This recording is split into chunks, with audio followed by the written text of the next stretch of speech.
നമസ്കാരം, ഞാൻ Meenu, speech language pathologist. ഇന്നത്തെ വീഡിയോയിൽ വളരെ ഇൻട്രസ്റ്റിംഗും അതുപോലെ ഇമ്പോർട്ടൻറ്റുമായ ഒരു വിഷയത്തെക്കുറിച്ചാണ് നിങ്ങളോട് സംസാരിക്കുന്നത്. ഒരു കുട്ടി എപ്പോഴാണ് സംസാരിക്കുന്നത്, എങ്ങനെയാണ് സംസാരിച്ചു തുടങ്ങുന്നത്, ഈ ഒരു ഭാഷാ വളർച്ചയിലെ പ്രധാനപ്പെട്ട നാഴികക്കല്ലുകൾ ഏതൊക്കെയാണ്, ഈ ഒരു വിഷയത്തെക്കുറിച്ച് നമുക്ക് ഡിസ്കസ് ചെയ്യാം. അതിനു മുൻപായി എന്താണ് കമ്മ്യൂണിക്കേഷൻ എന്ന് നോക്കാം. കമ്മ്യൂണിക്കേഷൻ അഥവാ ആശയവിനിമയം എന്ന് പറയുന്നത് നമ്മൾ നമ്മുടെ ആശയങ്ങൾ, അറിവുകൾ, ആവശ്യങ്ങൾ, നിർദ്ദേശങ്ങൾ, സംശയങ്ങൾ, നമ്മുടെ ഫീലിങ്സ് ഇതെല്ലാം മറ്റൊരാളുമായി അല്ലെങ്കിൽ ഒരു കൂട്ടം ആളുകളുമായി ഷെയർ ചെയ്യുന്നതിനെയാണ് കമ്മ്യൂണിക്കേഷൻ എന്ന് പറയുന്നത്. സാധാരണയായി മനുഷ്യർ ഭാഷയിലൂടെയാണ് കമ്മ്യൂണിക്കേറ്റ് ചെയ്യുന്നത്. എന്നാൽ ജനിക്കുമ്പോൾ തന്നെ നമ്മൾ ഭാഷ ഉപയോഗിക്കുന്നുമില്ല. ഒരു കുട്ടി ജനിക്കുമ്പോൾ മുതൽ മറ്റൊരാളുമായി അല്ലെങ്കിൽ മറ്റുള്ളവരുമായി കമ്മ്യൂണിക്കേറ്റ് ചെയ്യുന്നുണ്ട്, പല മാർഗത്തിലൂടെയാണെന്ന് മാത്രം. എന്താണ് ഈ മാർഗങ്ങൾ, എങ്ങനെയാണ് അവർ നമ്മളോട് കമ്മ്യൂണിക്കേറ്റ് ചെയ്യുന്നത്, ഈ ഒരു വിഷയത്തെക്കുറിച്ച് നമുക്ക് വിശദമായി ഒന്ന് പഠിക്കാം. ജനിക്കുമ്പോൾ മുതൽ 3 മാസം വരെയുള്ള കാലയളവിൽ കുട്ടി അമ്മയെ തിരിച്ചറിയുകയും അമ്മയെ കാണുമ്പോൾ ചിരിക്കുകയും ചെയ്യുന്നു. 4 മാസം മുതൽ 6 മാസം വരെയുള്ള ഡെവലപ്മെന്റ്സ് നോക്കാം. ശബ്ദം പുറപ്പെടുന്ന ദിശയിലേക്ക് തലതിരിക്കുന്നു. കരച്ചിലുകൾ പലവിധമാകുന്നു.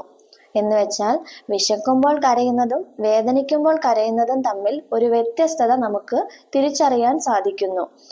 കരയുന്നത് കൂടാതെ ആ, ഈ, ഉ എന്നിങ്ങനെയുള്ള ശബ്ദങ്ങൾ പറയുന്നു. ഇതിനെയാണ് നമ്മൾ കൂയിങ് സ്റ്റേജ് എന്ന് പറയുന്നത്.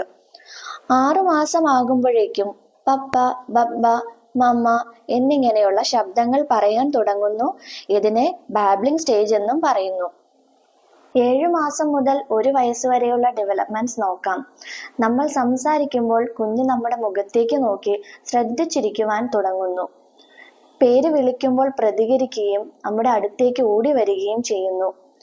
1 വയസ്സാകുമ്പോഴേക്കും ഏകദേശം 50 വാക്കുകളെങ്കിലും മനസ്സിലാക്കുവാൻ സാധിക്കുന്നു. അതായത് സ്ഥിരമായി കാണുന്നതോ ഉപയോഗിക്കുന്നതുമായ സാധനങ്ങൾ, വ്യക്തികൾ എന്നിങ്ങനെ തിരിച്ചറിഞ്ഞ് കാണിച്ചു തരുന്നു. ഫോർ എക്സാമ്പിൾ, കപ്പ് എവിടെ എന്ന് ചോദിക്കുമ്പോൾ കുട്ടി കപ്പ് തിരിച്ചറിഞ്ഞ് എടുത്തു തരാൻ തുടങ്ങുന്നു. 1 വയസ്സാകുമ്പോഴേക്കും ഒന്നോ അതിലധികമോ വസ്തുക്കളും അവയുടെ ചിത്രങ്ങളും തിരിച്ചറിയുകയും പേര് വിളിക്കുകയും ചെയ്യുന്നു. വ്യക്തികളെയും തിരിച്ചറിഞ്ഞ് വിളിക്കുന്നു. ഉദാഹരണത്തിന് അമ്മയെയും അച്ഛനെയും വിളിക്കുന്നു. 1.5 വയസ്സ് മുതൽ 2 വയസ്സ് വരെയുള്ള ഡെവലപ്മെന്റ്സ് നോക്കാം. 2 വാക്കുകൾ കൂട്ടിച്ചേർത്ത് സംസാരിക്കുവാൻ തുടങ്ങുന്നു. ഫോർ എക്സാമ്പിൾ, അമ്മേ താ, നമുക്ക് പോവാം, വെള്ളം വേണം എന്നിങ്ങനെയുള്ള 2 വേർഡ് ഫ്രേസുകൾ ഉപയോഗിക്കുവാൻ തുടങ്ങുന്നു. 3 വയസ്സിലെ ഡെവലപ്മെന്റ്സ് നോക്കാം. 3 വയസ്സാകുമ്പോഴേക്കും വാക്യങ്ങൾ സംസാരിക്കുവാൻ തുടങ്ങുന്നു. ചെറുകഥകൾ പറയുവാൻ തുടങ്ങുന്നു. അവരുടെ എക്സ്പീരിയൻസ് നമ്മളുമായി ഷെയർ ചെയ്യുവാൻ തുടങ്ങുന്നു. സംശയങ്ങൾ ചോദിക്കുന്നു. മുതിർന്നവരുടെ സംസാരം ഇമിറ്റേറ്റ് ചെയ്യുവാനും ശ്രമിക്കുന്നു.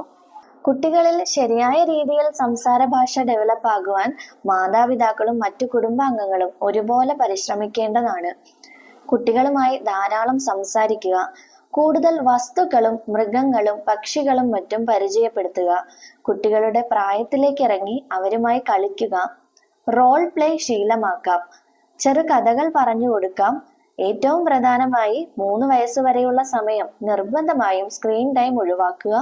ഇപ്പോൾ നമ്മൾ ഡിസ്കസ് ചെയ്തതിൽ നിന്ന് 4-5 മാസങ്ങളുടെ വ്യത്യാസങ്ങൾ സാരമാക്കേണ്ടതില്ല. അതിൽ കൂടുതൽ ഡിലേ സംസാരത്തിൽ കാണുന്നുണ്ടെങ്കിൽ നിർബന്ധമായും ഒരു SLPയെ സമീപിക്കേണ്ടതാണ്. കുറച്ചു കഴിഞ്ഞ് സംസാരിച്ചുകൊള്ളും എന്ന സ്ഥിരമായ വാക്കുകൾക്ക് ഇനി ചെവി കൊടുക്കേണ്ടതില്ല. Don't waste your child's valuable time. Thank you for watching.